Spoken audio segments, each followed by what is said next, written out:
You are at the beach, but you have no views of the beach. And then you got to turn 180 degrees, go up the stairs. The stairs change from the concrete floors to the white terrazzo. And then as you're looking up, you get this just portal view of the sky. And then when you get up there, you got to do another 180, and then you get the beach view. And that is super important because it elevates the importance of that beach view. It makes it much stronger. And it's the same thing. It's like if you walked into a room and all of a sudden, boom, opened the door and you just saw everything, it's boring. And by the way, it's the same with people. Hi everyone, I'm Amy. I'm Jamie, and this is Clever. Today we're talking to Los Angeles-based architect Dan Brunn. Dan was born in Tel Aviv and moved to LA when he was 7 years old. He's been on a direct path to architecture since he was a little kid. With architecture degrees from both USC and Harvard, he's been on fire since he became a professional. A devotee of both modernism and minimalism, his work is anything but cold and austere. His innovative and poetic use of material, light, and volume belies his other passions of music and painting. Plus, he locked eyes with a mountain lion and lived to tell the tale. Let's talk to Dan.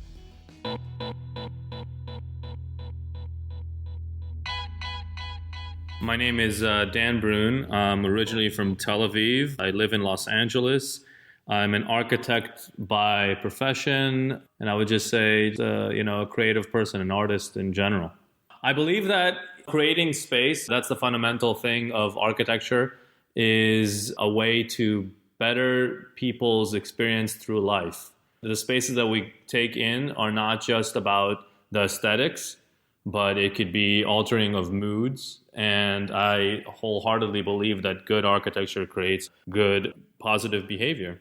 Yes, we do too. Hallelujah. Yeah. Okay, so let's dig into you personally. We always like to go way back to the foundation, to use an architecture and building term. Yes. So why don't you tell us about your very beginning? Like, what was your childhood like? I understand you were born in Tel Aviv. What was your family like? And when did you move to Los Angeles? Tell us that whole story. Yeah, so you got it. Yeah, I'm originally from Tel Aviv. Grew up there, and I was born there, and it was in the 80s. And I moved to the States in second grade. So I started second grade here. And it was a really, really interesting experience, and having the juxtaposition of the two, culturally and actually, obviously, personally, and it ended up being professionally. There was a change for all of that. And I would start by saying, Tel Aviv is a city that probably inspired me to become an architect. And it was the city that I owe a lot of my aesthetic eye to. And partially being the fact that it's a UNESCO World Heritage Site and it's called the White City. And it has the most amount of Bauhaus architecture in the world. And so I was raised around these modernist ideals of less is more. And I got to live that as a kid. And that brings, I think, a lot of authenticity to my design work now. And what was interesting is when, I came to the States, all of a sudden we were living in quotes, I would call a Spanish style home, Mediterranean, whatever you want to call it. But it was awful. I grew up in my hometown. You had like floor to ceiling windows and sliding doors and open plan, clean lines. And all of a sudden I'm in this dreadful, dark, I don't even know what the hell, what shape and whatever it was, but it was really bad. And I started to question it, I think, even at a young age when I was like 7 years old. And that really, it really inspired me. And a part of the transition was also, on a personal level, since we're getting into that, it was very different clothes-wise, food-wise, everything. And, not learning the language and learning that.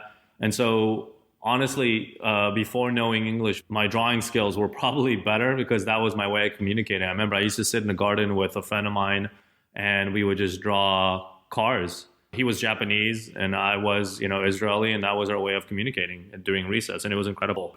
That is incredible. That's the universal language. You can communicate through image. Yeah.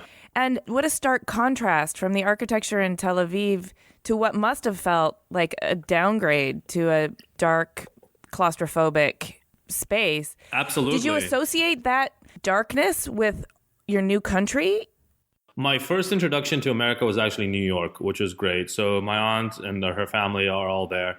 And so I got to see that, eyes wide open, like, oh my God, this is America. I mean, this is insane. You could imagine like an 8-year-old boy all of a sudden seeing, the Twin Towers were there, the Empire State Building, Toys R Us. When I was a kid, to get Legos, my grandfather, he would travel and bring something back, or my aunt came from New York and brought something back. Our toy store, the whole thing was probably, 200 square feet, and you had to order something through a catalog in order to get something. It was a very different, Israel is very different than it is today. And it was a stark contrast. Now, the darkness wasn't something that I saw, like, oh my God, this is a morbid place to be. Absolutely not. I mean, I saw it as a major eye-opener. All of a sudden, I mean, the consumerism of America was a major eye-opener. Israel at the time was a lot more socialist than it is now. And the capitalist mentality of the States was definitely seen upon me. And it was great. It was all positive. It wasn't the climate of what we have today. But wow, I mean, I was intrigued by it. I was wondering why we live in such dismal conditions, literally. And I remember I started to pick up, there was these book series of little stickers that you could make house plans. And I started to do that, I remember too. But I obviously noticed the difference, and it got me thinking, for sure. And LA was a lot different than it is today. I mean, it was a dump, to be honest. It was not nearly what it is right now. So you've been here long enough to see a lot of our major cities sort of evolve and transform. And there's been this real cleanup of, I've seen it happen with cities like Providence and New York City and Los Angeles. And that cleanup is, a double-edged sword. But let's talk about, do you know why your parents decided to move to the States? And did that lodge in you as a positive or a negative in terms of your formative years? Oh, yeah. I mean, there was a major directive. My dad went to school here in the 60s. Okay. So he went to college in LA in the 60s, and which you can imagine that must have been really, really exciting. Yeah. I think he got to see the Doors perform live. He missed the Beatles, which is something that is really sad. He was here when they were at the Hollywood Bowl, and I'm like, how could you do that? No. Okay, so then came back from Israel to America, and he was approached by a company that makes water filtration systems that are, it was an Israeli patent. What was really cool about it is it just used the pressure that's built in the system, in the filter, to clean itself without using any external power. And he became the product rep he had a choice, West Coast, East Coast. He chose the West Coast. Yeah. Obviously, he had a good experience here, and he was like, let's bring everybody back here. Okay. And honestly, for many years, I was like, why did you make that mistake? Like, that was just, it ate me up. Like, we could have been in New York. Come on. Like, that would have been so cool. But I think it was a really great decision, and I'm really happy about it. But for many years, I had I have to be honest, I had a big struggle, not with America as much as, I guess, having been the disposition of finding a new home and not finding myself fitting in as a home. Yeah. Los Angeles to me wasn't I wasn't connected to it. I've lived in many different places around the globe, and it took me years to find LA in quotes home, and now it is. As a adolescent, not connected to your surroundings, feeling like a fish out of water, or like a little bit out of place. So that's the 80s in Los Angeles, right? Correct. 86 is when I got here. There's also a pretty powerful punk movement going on here at the same time of disaffected youth. Did you connect with them, or what was your experience of adolescence like, and what kind of stretchy challenges did you have to go through to form your adult identity? You know what? I did not connect with them. I had my own bubble. I mean, I had created my own identity, I think, which was a misidentity, right? It was very difficult. You could imagine, okay, so in Israel, there were school uniforms. The school system in Israel is built upon, it's changed since then, and I can't speak about it now, but it was built upon the British system. And so I had like my little polyester pants, I think they were green and a dark green and light green shirt, and then my penny loafers, literally. And I came to the States and I was so excited to have a penny to put in my penny loafers. I remember that. But, everybody was wearing MC Hammer pants. And I was like, what the hell is that? I remember that. I was totally confused. People used to make fun of me. I used to bring a Nutella sandwich. and everybody called it a shit sandwich. They were like, what the hell? Because peanut butter, that's all you guys had. There was no such thing as Nutella. And, then somebody would taste it. It would be like, oh my God, the forbidden fruit. And I was able to trade that for Doritos. Yeah. And I remember the first time I had Doritos, like, what the hell is a Dorito? And all of a sudden my fingers are orange. I mean, it was profound. Snacks were different. Everything was really different, really, really different. And it was obviously, you had to bring something back. I remember when my aunt brought Bubblicious gum to Israel, and I was like, what the hell? We had such different things. So all of these things were profound to me. And honestly, to find my own solace, because I couldn't connect to a lot of the kids. I had built a lot of little model cars at home. I would paint as well. A wood shop was my favorite thing in the world. All these things. So the creative side of me was, and again, the non-language language, I think that was the strongest thing for me. Finding solace and creativity. Yeah. Yeah. But it made me a loner. I would sit, I remember next to the garage, there was a little workshop. I would rather sit there by myself than to make false friends, I think. Yeah, but you mentioned when you first came to Los Angeles, you spent time just drawing with a friend, and that's kind of how you communicated. But I do think creative people tend to be a little bit more aloof just because they get so into their own, whatever it is that they're making. It's very personal. I agree. At the same time, I got really lucky because, I was able to adapt.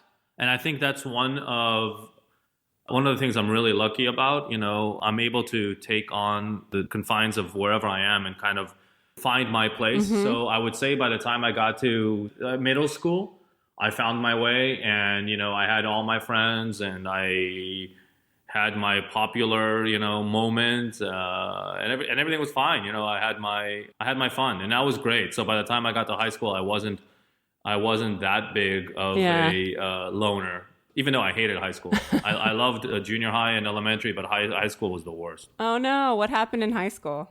It was such a challenge. I felt like instead of the teachers, let's say, I would say, challenging you in education, they challenged you in literally in fitting in and literally in being a part of their system instead of finding a way to harness my creativity or whatever. I remember at one point my counselor basically said I won't amount to anything. And suggested that I don't apply to college. What? Yeah, and go to a junior college because there's no way I'll get to do what I want to do. And mind you, this is so interesting. Her husband was my guitar teacher, which is just it's just so weird. I remember going in there no, you're not going to do that. You're not going to go there. And I actually remember tapping a friend of mine's shoulder. I was like, watch me, I'm going to Harvard. And they're like, yeah, right, you're going to Harvard. And I was dumbfounded by that. And it's the opposite of what they're supposed to do. Crush your spirit as opposed to build it up. Yeah. Exactly. And they did. And it was terrible, and it just felt like, what, why? And this is not even an inner city school, right? I was in a coddled neighborhood. It's bizarre that anybody would behave this way, but yeah.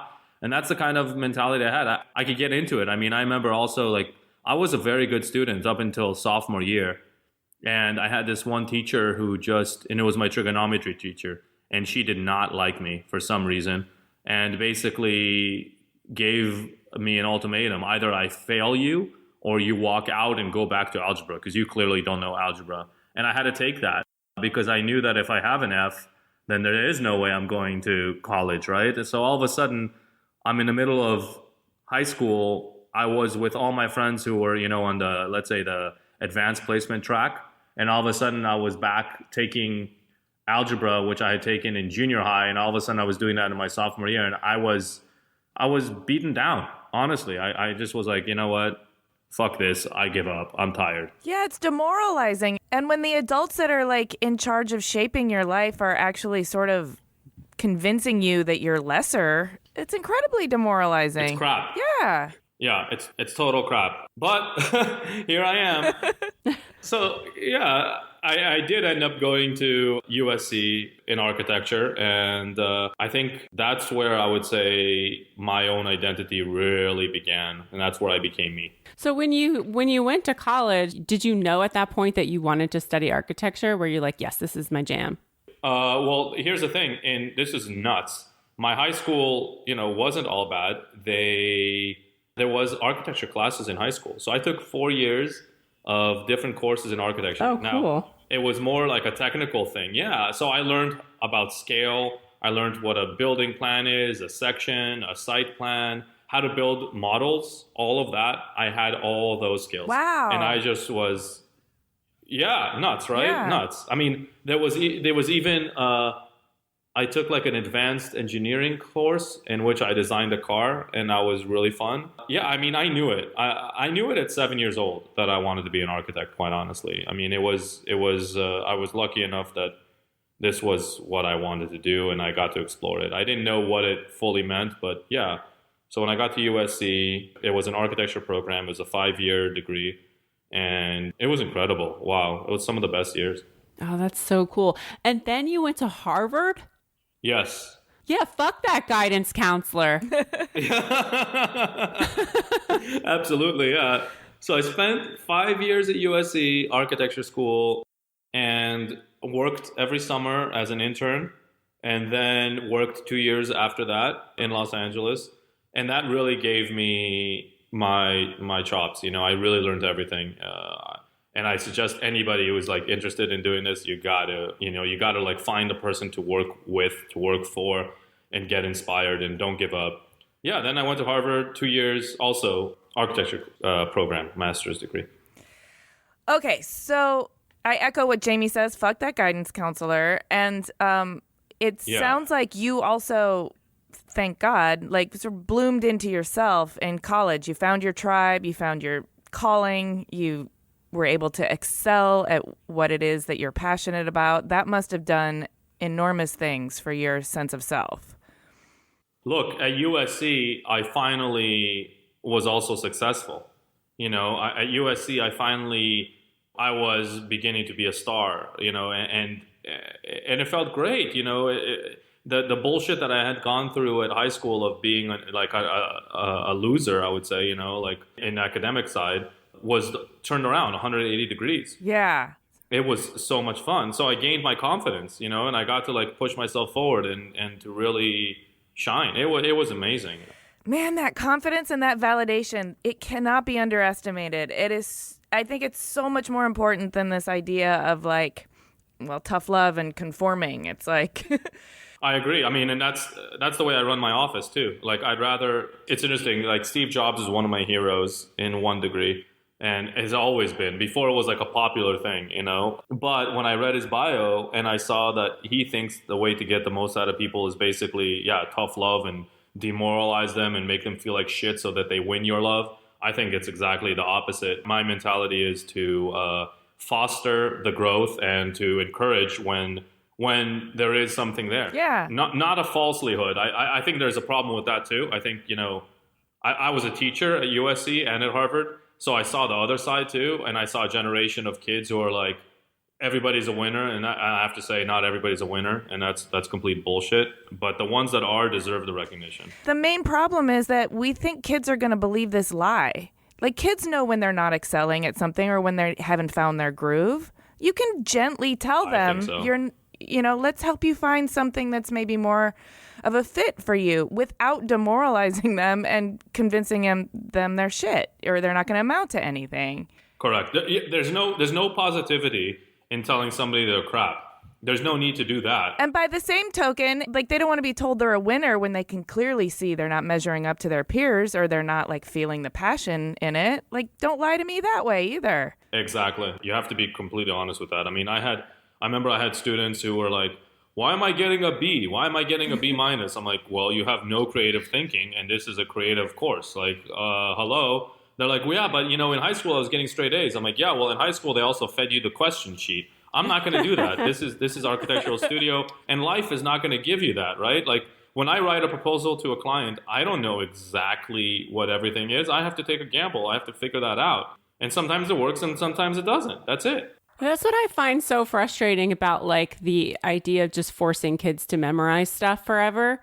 like stuff that's not even useful to them, but they're not teaching like real world skills like creative thinking or thinking under pressure or coming up with like new ideas. I mean, those are things that get you out of any situation in any job or help you succeed. And I just don't understand the mentality of like, make sure you memorize all the capitals of all the states. I mean, I totally agree. But this is why I think architecture program, for example, is such an amazing program, because it is only, if you go to the basic root of it, it's problem solving. And it's creative problem solving again and again and again and again and again. And so it's not memorizing. I didn't have to do that. And by the way, I suck at that. I mean, I failed. We had a course of Japanese history. I literally got a D in that. And I had to like beg the teacher for a D just so I don't have to take the class again. That was at USC. Meanwhile, anything that had to do with like architecture and creative thinking was like a straight A. You had mentioned something that I found really interesting. Your first few steps outside of college in the professional world was really where you kind of got your chops, your architectural professional chops. I want to know, did you work for a firm? Did you go? Yeah, let's talk about your first few steps into the professional world, because it also sounds like you found the right place to do that. And I want to know what your thinking was there. When I got to USC, I had my first year studio instructor. And again, I have to say, I was extremely lucky in my education, and that I had gotten all like the best teachers and the ones that fit me, except for one. But everybody else was just like, it was so great.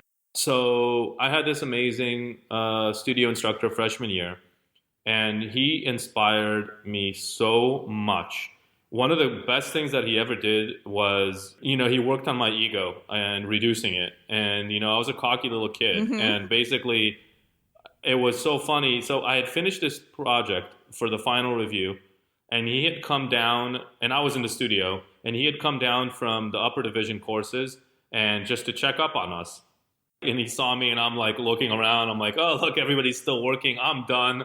Ha, ha, ha. And he's like, oh, yeah. He's like, well, guess what? For the review, he's like, he tore me like apart, but not in a negative way, in a very constructive way of why my project could be better. Okay. And so he went through it and went boom, boom, boom, boom, boom, one by one by one. And he made me redo the whole project. And I had like a week to do it. All the students laughed at me. They're like, ha ha, look, you got it coming. What it taught me was two things. Number one is that I am not the master of the universe, okay, which is great. It was very humbling. Yeah. And number two is that, and by the way, I got those lessons all throughout my life, and I still do, which is great. The next one was to let go of what you created and not be so precious about it. And then the next thing is that maybe the next solution will be even better. And that was incredible. And it was. And I recognized what happened through that. Okay. So then I approached him as the year ended. I said, John, please, I want an internship. And, he's like, well, I just gave away that internship. I was like, oh, man, and I prodded him on. And then 2 weeks later, he's like, you know what? Let's do it. You got it. And I got my internship. And I worked there for that summer and the next 5 summers of school. Can you tell us his name, the name of his firm? Yeah, John Friedman, Alice Kim Architects. I love to shout out the people who are really positive mentors in people's lives. Absolutely. Absolutely. I learned so much there. And then one of the best things that happened was, and I have to say, it was a small firm, so I got a very intimate relationship to the leads on all the projects. But one thing that happened that was very interesting was that when I graduated and I started working there, the projects I was assigned to actually kept dying. And I was like, no, this sucks. Meanwhile, I remember like a new employee all of a sudden got a restaurant, and another one was working on a school, and everything I touched was like falling apart. Nothing to do with, just bad luck. And then he gave me this other project, and what was so cool about it is that it just grew and grew and grew. So it started as being like an interior remodel, and then it ended up being like even deeper remodel, and then it ended up the owner bought another side of the project. And I have to say, my boss at the time, that's who was my mentor, gave me access to meeting with the city, meeting with the client, working with the contractor, and working alongside of my boss. And I got to do the vertical integration of everything. And so that meant that by the time it was time to open up my own office, I had learned all these steps. And it wasn't, some people end up working, let's say, for a star architect, okay? And then that star architect or that commercial big time corporate firm, they'll put them in a corner and they'll say, okay, Sarah, why don't you do all of our competition boards? And, okay, Peter, you do the renderings. Oh, you're good at blah, blah, blah, blah, blah. And that's terrible. You don't want to do that in any profession. If you're learning, you got to find an office, and you got to find a mentor. You got to find somebody that will take you through all the different steps of the field. Even if you don't want to work for somebody else and you want to be an employee, I think it's important to at least understand the different aspects of what the profession that you're in takes. Yeah. Well, you got a sense of everything that's involved in the project, which is amazing. And you touched on something that I think so many people don't realize is you go to work at a place that's maybe got a huge name, or you might feel like a small fish in a big pond and you might get lost in there. But you also get what I call is the Popeye effect, where you just get these really strong forearms. Like maybe you get exceptionally good at drafting or CAD or doing the competition boards, but you don't get everything else that you need to be a well-rounded superhero. And it sounds like you chose a place and a mentor that enabled you to get all of your muscles flexing. Absolutely. Now, I completely agree with that. Now, the interesting thing is, if we go to my current career path, for example, what's so interesting is that because I did that and I left early in a way, so then I went to Harvard, and when I finished, I started my own office. Like the first year I got back to LA. Now, what's interesting is and I'll share some of the challenges. I think a lot of people, when they talk about their success, they talk about successes. I'll talk about, let's say, the challenges of what DBA faces in the future and where people are coming to us with. So as we're seeking out the larger projects that are more interesting to us, some of the prospective clients will ask us, well, have you ever done that before? Or have you ever worked on that before? Versus, let's say I did work for this star architect or this bigger office, and I could easily say, yeah, I was involved in X, Y, and Z, and I worked there for another, 5 years. I don't have that. So I think, it goes both ways. Okay. I could easily see, like, if I had to recommend to somebody, I would say, you know what, do this. Work for both in your path. I don't know which one's first or second, but it would be amazing. Yeah, that's good advice. So you finish Harvard, you start your own firm. You knew you wanted to start your own firm for a while, correct? Absolutely. Was there a particular project where you were like, this is the project that's definitely helped me take my practice to the next level? Two of them.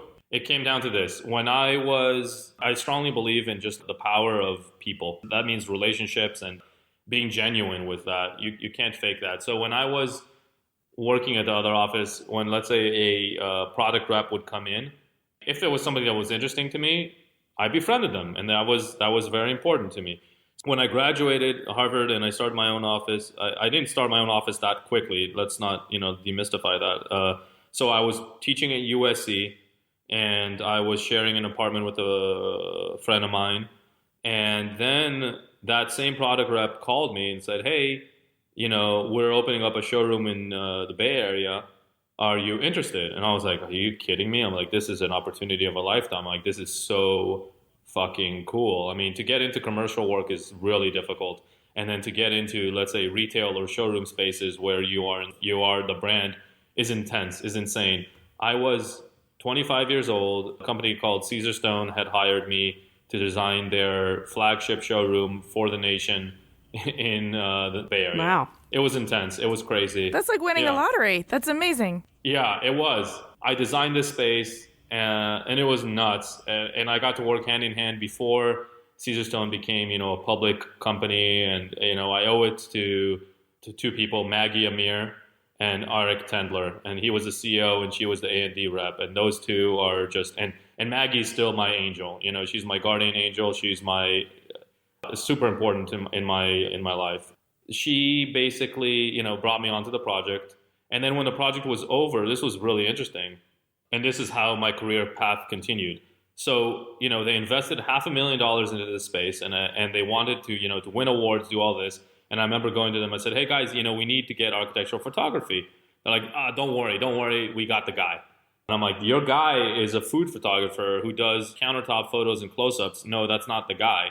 Now, at USC, I had taken architecture photography using, and this is like ancient, a 4x5 camera, which is a film camera that uses 4-inch by 5-inch film, literally.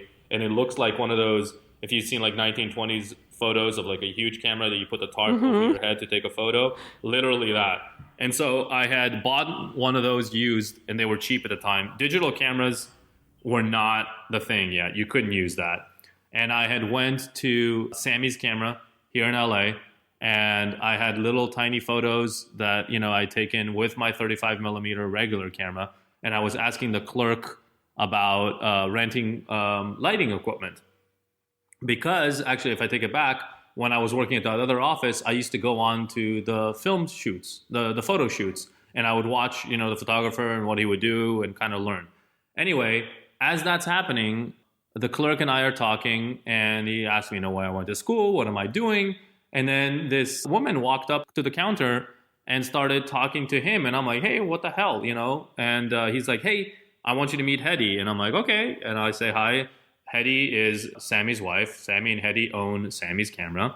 And she goes to me, hey, so you're an architect, huh? She's like, we just bought a beach property. Are you interested in doing a beach house? And I'm like, is this a joke? What? And she's like, where did you go to school? I'm like, well, I went to Harvard. She's like, oh, my daughter just graduated from there, not an architecture school. She's like, what are you doing? And I showed her the photo. She's like, well, this is cool. I met Sammy. They showed me the property. And I got the project like a month later. And it's insane. Wow. You talk about being at the right place at the right time with, just like a godsend. And that project ended up getting published all over the place. And those two things put me on the map. Was that the flip-flop house? Yeah, that's the flip-flop house. Oh, very cool. I didn't know that was the Sammy's camera dynasty that you designed that for. Oh, yeah. And they are, I have only the best things to say about them. I just spoke to her about an hour ago. We're building them another house, and they're just the sweetest, most real people that I probably know. And in the article, if anybody looks at it in New York Times, it says like she's my second mother, and it's very true. It's very true. The relationship that I've built with them is super strong. You can't really beat like in person, like human contact and relationships, even now in this age. I agree. When you love someone, it's so easy to put a lot of passion into the house you're designing for them because you desperately want them to be happy in it. Yeah.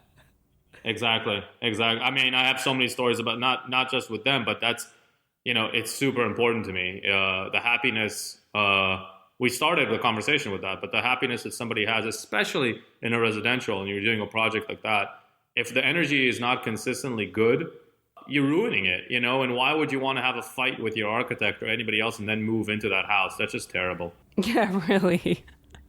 So what about like a recent highlight? A recent highlight like this? I can't say anything has been on this level of just craziness. Okay, so one of them was a few years ago, I got this email and it was to redo, and I can't mention the brand due to project, but it was to redo this brand's identity. Let's just say it's a big retail store. And I'm looking at the PDF, and I at this point, I haven't figured out that they're asking actually me to do it. And I'm looking through it, and it has like all this inspiration, and I'm like, oh my God, that's one of my projects. That's like inspiration. And in there, it has like the best named architects, my biggest heroes. And I'm like reading through it, and all of a sudden, I literally started to hyperventilate in the office. And one of the employees is like, what's going on? I'm like, holy shit. Like, we have been requested in the top, there's 3 of us here to do an RFP for this brand. And I'm like, oh my God, and we are in with this crowd. And that just was incredible, just to be even considered and to be in the same realm. I was hyperventilating, and it just went nuts. That was just so cool. One of the architects is the ones that did the Broad in downtown LA. And you're just like, what if I'm compared to them in any regard? Thank you very much. I just lost it. Wow. Yeah, it was nuts. Another highlight was last year I did a house renovation for a good friend of mine, James Jean, who is an artist that I met years before through another friend of mine, Brandon Shigeta, who went to Harvard with me, and he's a photographer, architect, and just an awesome, inspirational person. And he introduced me to James, and I got to redo his house. And the original house that he bought was designed by Frank Gehry, and it was actually Frank Gehry's first residential commission. And just to be able to work on something of that pedigree is just an insane task and an insane ask. And it was so cool. And James was like the best client you could ever ask for, because he just said, go, you know me, figure it out. And it was insane, because at that point you have the challenge of working with, I would say, literally a genius. At the same time, you have the pedigree of another genius, which is Frank Gehry.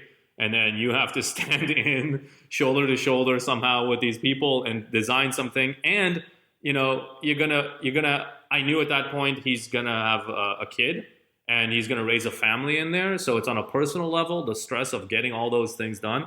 But man, what a challenge, what a highlight. I just think that was a career milestone for me, and it just makes me happy. And it makes me happy that knowing that, when I visit there and I play with his son, it's incredible. And it's the only project actually that the residential side yet that I've seen a kid born into, and he's going to grow up there, which is so cool just to know that I hope my architecture affects him in a positive way. Because the architecture in Tel Aviv affected you in a positive way. And, conversely, exactly. the architecture that you didn't care for affected you as well, or at least helped you shape what you like.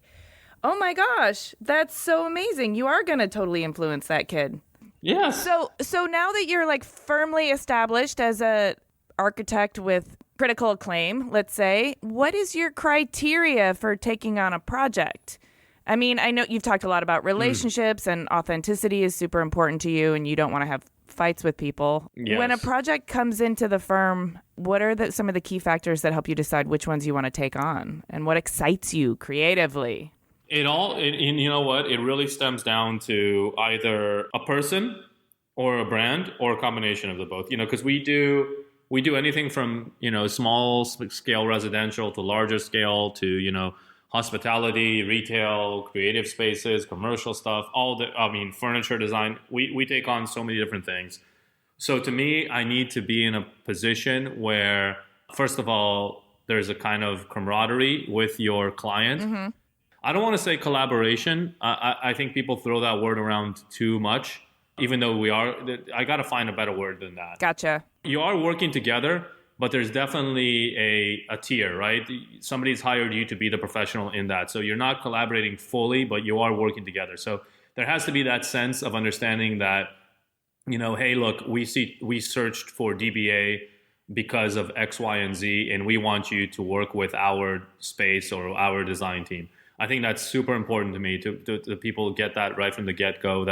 And then the other part is the challenge, right? So I think one of the things that people that do work with us do understand, and the people that don't hire us don't understand, is that we will never be, and I will never be, a specialist in coffee shops. We did a coffee shop, it totally kicked ass, but I will never be the one guy you hire to do coffee shops. Yes, I want to keep doing them, and yes, I want to keep doing, retail design, but I won't be that specialist. I will end up hopefully being the guy that does a coffee shop, the retail space, the art gallery, the museum, the sacred space, a civic center, a plaza, a restaurant, any of those things, and will never become, the specialist in that.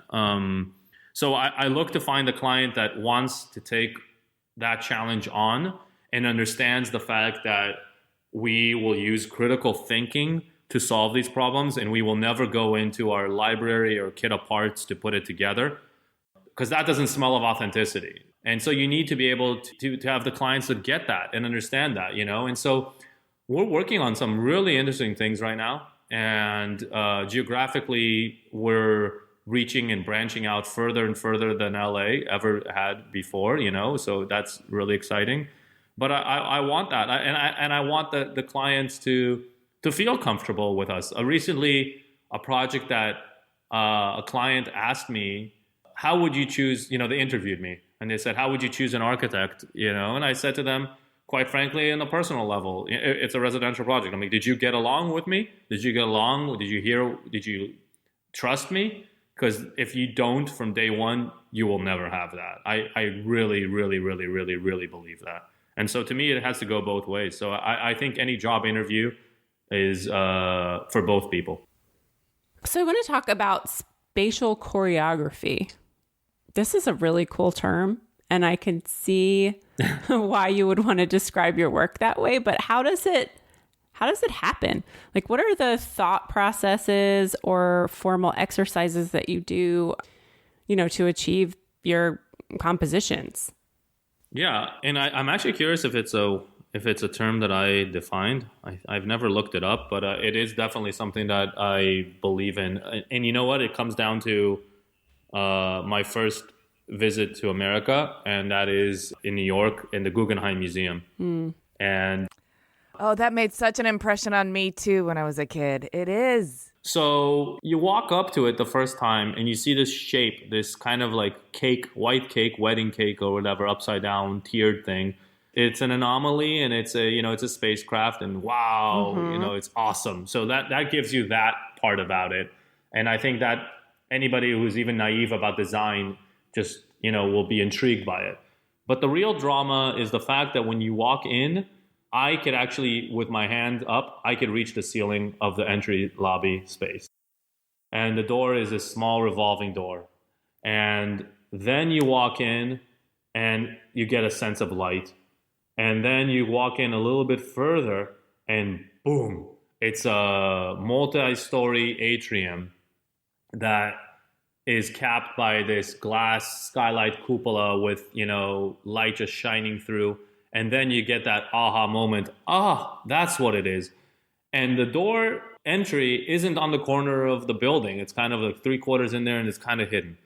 And I think that got me started in understanding what spatial choreography means. And one of the first projects that I think I did that on was Flip Flop House. And the way that you enter the house and the way that you meander through the house is very purposeful. And so you start off with a few slow, and I'd say slow because they're shallow steps, less than 6 inches deep but long.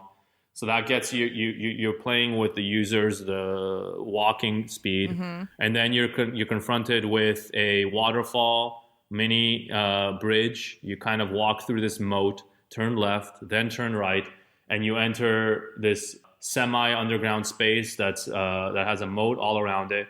You are at the beach, but you have no views of the beach at this point. I've blocked that away. And then you got to turn 180 degrees, go up the stairs. The stairs change from the concrete floors to the white terrazzo. And then as you're looking up, you get this just portal view of the sky, and that's it. And then when you get up there, you got to do another 180, and then you get the beach view. And that is super important because it elevates the importance of that beach view. It makes it much stronger. And it's the same thing. It's like if you walked into a room and all of a sudden, boom, opened the door and you just saw everything, it's boring. And by the way, it's the same with people. If you meet somebody or you're dating somebody, it's that mystery and that intrigue of let's get to know them. And you're slowly, so you have dinner and you do this and you do that and let's have drinks and blah, blah, blah. And you're meeting somebody. And you're getting to know that heart of that person. If you met somebody and you found out everything about them day one, either that person is shallow or it's just there's nothing there, and you need to have that intrigue. So the most interesting people have those layers, and the same thing goes for architecture, and the same thing goes for art, and the same thing goes for any creative fields. So to me, spatial choreography is about, I say that, even though I'm into music, I'm not like the world's best dancer. I'm not a great dancer, but I understand the steps through it. And so when I design, I'm thinking about that path, the diagram of like dancing, like, whatever, the foxtrot, whatever it is. So we do the same thing in architectural design. And that's what spatial choreography really means to me. I love it. I think an important distinction to make too is when you talked about the person, getting to know the person, it's not so much that the person you're getting to know is revealing things to you on their own schedule. It's almost like you're making discoveries about that person on your own schedule. So the discovery process is in the hands of the user. It's the same with music and art. Like when you're out in the world, when you discover something on your own that really resonates with you, it means so much more to you than when somebody force-fed it to you. So it sounds to me like you're sort of creating all of this opportunity for discovery along the way. Correct. Yeah. Correct. And that's what keeps, to me, I believe, something timeless. So you could create, and I so believe in this, you could create a space that's completely white, but it could be absolutely timeless in the sense that you will always discover something new with it. And it could be the sense of how you walk through the space and how the light shines through the space. And that's the Guggenheim, and it's about the light and it's about the travel through that space and time. And that's something that's so important to me as a designer. It's super. You have to have that continual discovery. And we go back to music. If I put on headphones and listen to the Beatles, and all of a sudden you're like, oh my God, I never heard that trumpet. Yeah. Oh my God, I never heard that person talking in the background. It's great. Yeah. Those layers are so important. So speaking of music, you yourself are also a musician. Mm-hmm. Yeah. You play, you form bands, so that means you play not just by yourself. Correct. How does music influence your character? And what part of your life is it now? It's a good one. So, okay, it goes back to moving to America, and it goes back to being a child in Israel. My mom played the piano for us when we were kids, and evidently I turned to my mom when I was about 7 years old, and I told her, when I grow up, I want to be a singer, but in English. And this was before moving to America. I used to sing along to the Beatles, and I used to have this huge, it's funny, it's probably only like 5 feet wide, but it was a Duran Duran poster in my room, and that was my world. So music taught me language in a way, and it also kept me afloat. It's literally like my go-to peace moment. So I started as learning the piano, and I used to write music on that as a kid. And then I quit. I fucking hated it. And I didn't hate the piano. I hated my teacher, and I hated the music that we were playing or the constructs of what I had to do. So like, I had to write a piece of music, and why did it have to be classical? That's such bullshit. So I did that, and then I quit. And then years down the line, I was like, why don't I learn guitar? And that was when I was 13. So I learned guitar, and that opened up a whole new world. And it was interesting because, you mentioned musician. It goes back to the architecture thing. Like, I'm never an expert. Like, I'm not a good guitarist. I know how to play guitar, but I'm not a good guitarist. But I know how to put things together. So I started to, listen to all these songs and play along with them. And then I started to write music, and probably drove my family crazy because, I'm sitting in my room. And my roommates in college, oh God, those poor roommates. Because I would, as you're writing music, you're like saying the same thing again and again and again and again in a different, anyway. So music became a part of my identity, really. And what's interesting is, those are my two major passions, I would say, like design, art, that's like the architecture world. And then the music is another part. And the interesting thing is that architecture became my profession, but music is still the unadulterated passion that I do 100% for myself. Mm-hmm. Yeah. And it's really fun because of that. And I've made friends through music. It opened up my professional world, through that. It's great. I absolutely love it.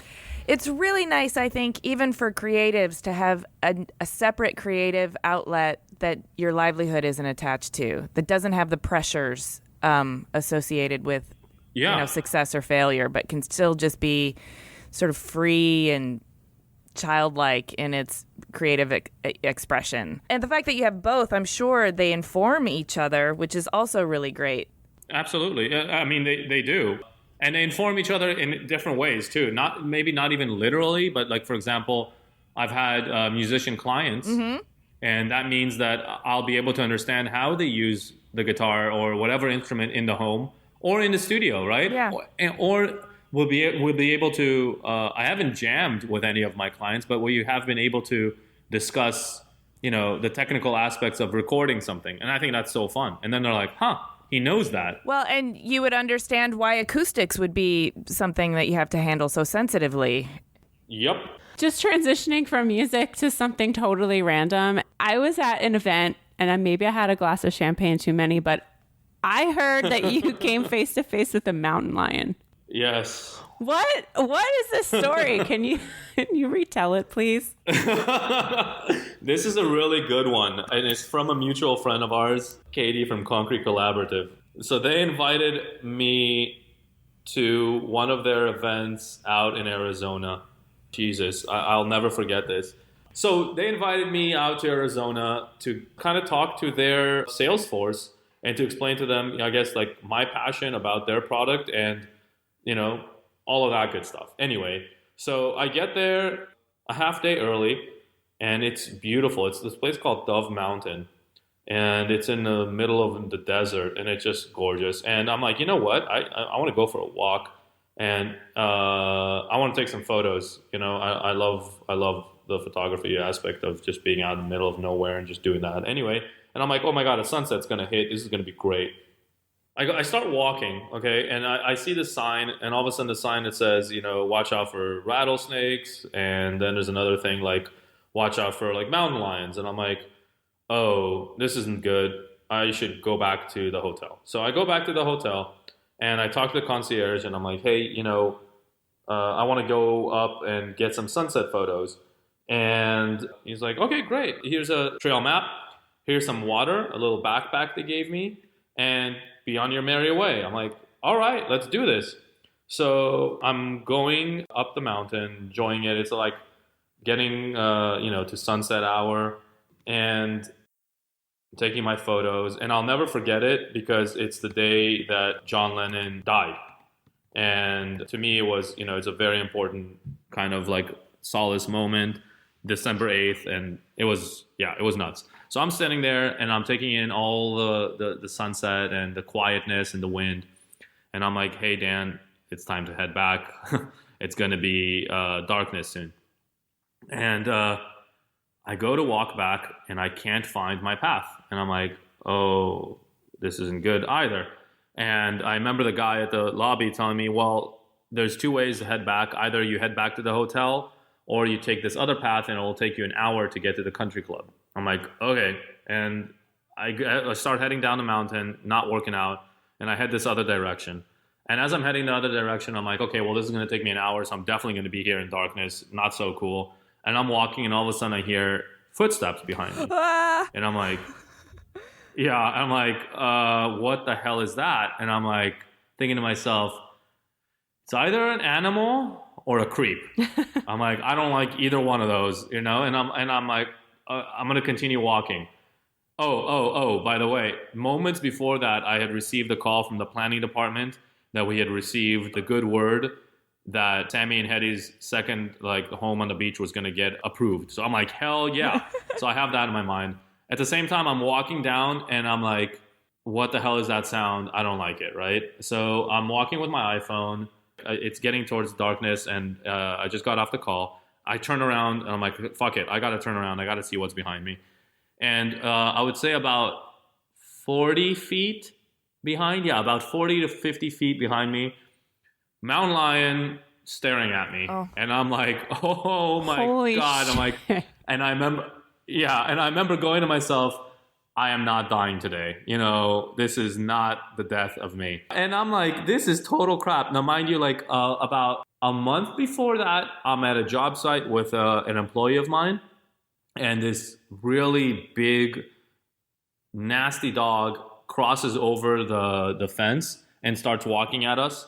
And I'm like, oh God, I'm like, this is not cool. And she's afraid. I'm like, this is not okay. If I get bitten, it's one thing. If one of my employees does, absolutely not. And I walked up towards the dog, with my hands up, and the dog slowly backs off. And I'm looking at this mountain lion. I'm like, I have two options right now. Either I turn around or this thing is going to keep tracking me or run me down, or I double down and I literally put my hands up and I slowly walk towards this mountain lion, slowly, and it's not moving, and it finally does it does the turn, and it walked away. And I'm like, holy shit, I'm sweating. And it's like 45, 50 degrees out there, It's the night, and I'm sweating. And then I have remaining with me an hour to walk in the darkness towards Oh my God. the country club. And I know this fucker is tracking me, right? Yeah. And I finally get to, and I remember, I'm like, here's the headline, in like the Tucson Times or whatever. City boy from Beverly Hills goes for a walk and dies by mountain lion, something like that. I'm like, oh God, I already see it. So I'm walking down and I finally get to a fence and I'm like, oh God, yes, fence. I'm like, civilization. And then I get to a gate. The gate is freaking locked. I hop over the fence. On the other side of the fence, there's a sign and it says, please close, something like this. Like, please close the fence behind you. We do not allow mountain lions to golf. I'm like, you assholes. I'm like, this is total crap. So then I see a road and I'm like, oh my God, a road and lights and civilization. And I get into like the country club house and there are these two clerks looking at me like, who the hell is this guy? I mean, I'm disheveled. I do not look like I belong anywhere. And they take me back in a van back to see my good friends at Concrete Collaborative. And I'm alive, and here I am, obviously. And you played chicken with a mountain lion and won. Yeah, so maybe it's my spirit animal. I don't know what that means. Respect the wilderness. Respect the animals. At that point, you're on the mountain lion's turf. Like, you're the one who's trespassing. Oh, absolutely. So. Oh, absolutely. Oh, get this. Hold on. So, yeah, okay. So, obviously, the hotel knew about, the mountain lions because of the signage. But then I get back, after I've calmed down. And why did the concierge give me a backpack and a few water bottles? Because about a month before that, a woman died because of dehydration. I'm like, dude, they weren't really just being courteous. They were like, this person's a liability, so we're going to cover our ass. Yes. Thank you very much. But yeah, they should have given me like a rifle or just said, don't go out there, buddy. Yeah. Wow. Or a warning. A warning would have been helpful. Yeah, no, it was definitely traumatic. I mean, you could ask Katie, you should have seen her face. They're like, what happened to you? Wow. Well, we're glad you're alive, and hopefully you'll be alive Thank you. Well into the future. So training your sights on the future, like think about all the potential you have yet to expand into and all the contributions you have to make to the world. Like, what is your biggest, wildest, craziest, most beautiful moonshot goal? Oh, wow. So this is, it's so hard for me, because I'll say it this way. I don't believe in something that's moonshot. I wholeheartedly believe in go for everything and go for it with full force. I've been, I guess, maybe lucky enough to get the things I want to, or like work through them. And I really believe in and I would say this to anybody as like a positive thing. Like, the answer is no unless you ask. So the chances are 50-50 for something to go great for you. It's not, so that's why I don't think anything is moonshot. So it's not like a 10% chance of something to happen. Yeah, lottery is, that's totally out of your control. But if you don't, if you don't pick up the phone or if you don't try, the answer is no. If you try, you've just raised that percentage by 50%, So I could tell you some of my biggest dreams or the things I would love to do. And let's put them out there. Maybe this conversation will make that a reality. So here are my dreams. I'm not a religious person, but I do love spiritual spaces. I would love to design a great spiritual space of any type, any religion, anything like that. I think those spaces are so connected to the inner soul. And they're so connected, and you talk about like spatial choreography, talk about light and volume. That's like the epitome of that. I really, really, really would love to get into that. And maybe it's something that brings me back to my homeland and to do something in Jerusalem and that would be just incredible. And maybe that could contribute, actually, if we think about, and then maybe this is the moonshot thing, because something that I have totally no control over, but maybe that is a place of peace for all of the happenings in that zone. Maybe this would be that. Maybe I get hired to do that. Man, yeah, there we go. We just put it together. I didn't. that would be it. That would be really it. I would love to be able to contribute to that sense, and to be able to make a singular space that people could get into and just affect them in that regard. Beyond it, the smaller places I would love to contribute, is to people's, low income housing, things like that, to really develop that, to find right ways to create good homes for people. Other things that really, really interest me. I would love, we talk about the Guggenheim. One of my biggest dreams has always been to do a museum. God, and hopefully let's put that out there. I think that would be just incredible. Those are pretty great dreams. Jamie and I are rooting for you. Thank you. We're going to put it on this podcast and blast it out all over into the atmosphere. I believe in that. I wholeheartedly believe in that. You put the good energy out there, and that's, things come through. Yeah. To wrap things up, we would love it if you would let our listener... Oh, no, it's the end. It's the end. Yeah. Tell us what project you have right now that people should be either getting excited about, checking out now, or looking out for, and then let them know where they can keep tabs on you online. Well, I think our most exciting and local to LA project that's happening right now is Bridge House. And you can go actually to bridgehousela.com and get some more information on that one. But that's a challenge, I would say, to all other architects in LA to kind of let's think forward. And it's kind of a way to, bring the case study movement back to LA. And it's kind of our spearhead of doing this. So it's a house that's 210 feet long, 20 feet wide, built out of using a whole new structural steel system called Bone Structure out of Canada. It's a green building, obviously net zero, using all these new technologies. And it literally is a bridge and bridges over a brook that's existing. And it's got a 65-foot span. That should be done by November, December. And we're hoping to do our launch event for that in January. So it'll be like a 2019, let's begin the year right. And it will be an event space and a place that, we could carry on the conversation and, have other salon type events and to be able to share that. So that's probably the project to watch out for right now. And then you could find us on social media, DB Architecture. That's on Instagram, on Facebook, and Twitter. And then if you're interested in seeing the kind of things that I myself am up to, it's DBRUNN009. And that's on Instagram as well. And obviously, danbrunn.com, DANBRUNN.com to see some of our work. Fantastic. And that's it.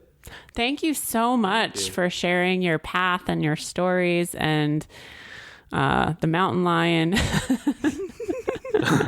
Well, thank you for having me, guys. It's been real, and I really enjoy this, and I hope it inspires further conversation and for future creatives to really take it on in full force with full passion.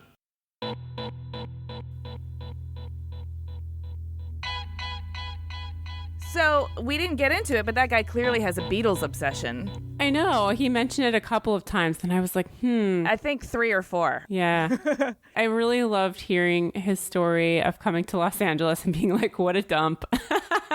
And then going to New York and being like, this place is fucking awesome. But also his story of of going to the Guggenheim for the first time as a kid. Like, it is impressive. I mean, even as an adult, it's like, wow. I remember going to the Guggenheim as a kid, and it definitely made an impression on me, but it's one of those sort of ones that I couldn't ever articulate. I couldn't, it's just this vague memory, and I'm like, I don't know why I liked it, but I liked it. And then he walked us through it, with that entrance and then the space sort of like blossoming open with the skylight. And I'm like, yes, that's what it was. Mm-hmm. It was that a building had never affected me that way before. I didn't even have the language for it or understand what it was. But well, I liked him using the music metaphor. I thought that was really great because, I mean, songs don't start out with the chorus, right? They start out with a verse and then they kind of build into this moment. There's a crescendo there. Yeah. Mm-hmm. Yeah, and it's very layered. Well, and the Guggenheim also does this thing where it designs how you travel through it. And that's something that seems like it's really affected him. And so that dance, that you do through the building, it's a powerful way to talk to the user. It's a powerful way to lead the user through this, choreography. Yeah, and you mentioned like discovery, like on the part of the user or the person who's experiencing it. That he's leading, but he's not like pushing you. It's kind of like a gentle nudge, like this is the way. Yeah. And it's sort of up to you to decide. Yeah, he's not taking away any of your control. He's just laying it out in a way that's going to make it more dynamic for you. Mm-hmm. He's a very thoughtful person, but man, it sounds like he never thought of being anything other than an architect. No, but that's kind of cool. I think it's really cool because so many of the people we talk to are like, I didn't even know what that was until I got to college, or I was good at art and math, so I thought architecture. But he has these really like profound experiences from his youth that crystallized how important architecture is to how we experience the world around us. And he wanted to participate in that. And he also needed a little bit of ego calibration, too. Yeah. And I appreciate that he talks about that, though, and is honest about it. As he was talking about photography, I just got very interested in the idea of VR as a way to document architectural works. Obviously, we do like really pretty architectural photos for print, and there are sometimes 360 tours, like in real estate and video stuff. But VR would be such a fun way to catalog your portfolio and share with clients, like, and experience the flip-flop house, put on this headset and you can be there. Yeah, I think that kind of stuff is starting. I know there's companies out there that are specializing in that now. And it's also for architects and interior designers to use while they're creating a project so they can walk their customer through the house before it's even built. Oh, yeah. Pretty cool. Yeah. Technology is kind of awesome sometimes. Hey, everybody. Thank you very much for listening. Please go to cleverpodcast.com to sign up for our newsletter, read the show notes, and see images of Dan's work. You can find Clever on Apple Podcasts or wherever you get your podcasts. And please do us a favor and subscribe, rate, and review. It's one of the easiest ways you can help us keep on making this show because it helps would-be listeners find us so much more easily. We're also on Twitter, Instagram, and Facebook at Clever Podcast. We absolutely love hearing your thoughts and feedback, so please connect with us on social and be our friend. Clever is produced by us, Amy and Jamie, also known as 2VDE Media, with music by L1011.